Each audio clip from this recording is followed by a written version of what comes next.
Welcome to today's tutorial where we explore an exciting intersection of finance and technology, portfolio optimization using artificial intelligence.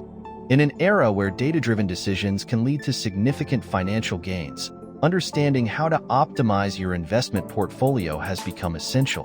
Before we dive into the code, let's first define what we mean by portfolio optimization. Portfolio optimization is the process of selecting the best distribution of assets to minimize risk and maximize returns based on specific constraints and objectives. For example, you might want to invest in stocks, bonds, and mutual funds. The goal is always to achieve the best possible financial return while keeping risk at an acceptable level. With AI, we can leverage historical data and machine learning algorithms to create a smarter, more adaptive portfolio strategy. Let's start by setting up our environment. We will be using Java along with popular libraries like Apache Commons Math for mathematical computations and a library for handling financial data like Yahoo Finance API or AlphaVantage.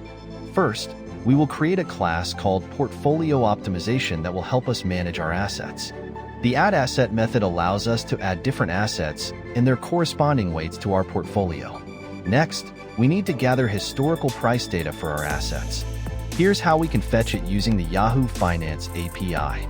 The Fetch Historical Data method takes in a stock ticker, fetches the stock information using Yahoo Finance API, and prints the stock price. You would typically expand this to collect more data over a desired period for optimization calculations.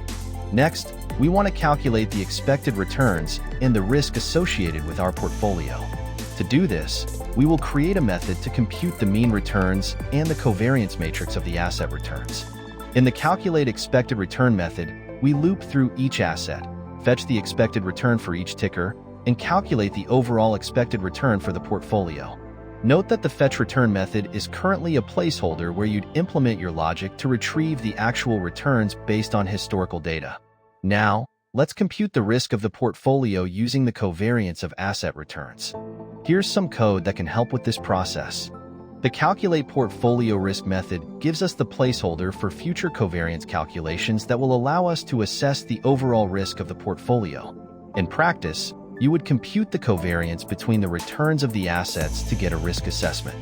Once we have the expected returns and risks, we can apply an optimization algorithm to find the best asset allocation. A common approach is to use the mean variance optimization technique proposed by Harry Markowitz. To implement this, we need a method that optimizes the weights of our assets. Let's create a simple optimization method using a greedy algorithm as a demonstration. The Optimize Portfolio method is where the heavy lifting happens. You would implement the logic required to adjust asset weights for maximizing returns and minimizing risk, possibly using techniques like gradient descent or genetic algorithms for more complex scenarios. Now that we have our method set up, let's create a sample portfolio, add assets, fetch their historical data, and run our optimization. In this simple main method, a portfolio optimization object is created. 3 assets are added with their corresponding weights, their historical data is fetched, and the expected return is printed to the console. Finally, we invoke our optimization process. Now, this code is not the final product. In a real-world project, you would need to perform robust error handling, extend the Fetch Historical Data function to include other relevant financial metrics, and probably implement a user-friendly interface for interaction. As we get deeper into optimization, it's useful to also visualize the results. This is where tools like JFree can come in handy, allowing us to plot the efficient frontier based on our portfolio's risk-return profile. This Create Chart method illustrates how to generate a line chart reflecting the efficient frontier, which encapsulates the best possible investment combinations at different levels of risk and return. As we come closer to our tutorial's conclusion, it's vital to highlight that portfolio optimization is an ongoing process. Market conditions change, and it's important to review and adjust your portfolio periodically. Using AI, we can enhance our strategies continuously by retraining models with new data.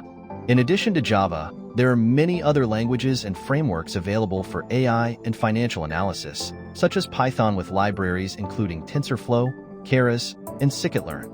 Depending on your use case, you might consider exploring these options.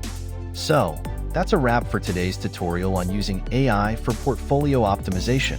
We've covered the basics of setting up a portfolio manager in Java, fetching asset data, and the initial steps towards optimization. If you enjoyed this video, please like and subscribe. Join me in the comments for any questions or suggestions for future videos. Happy investing and coding!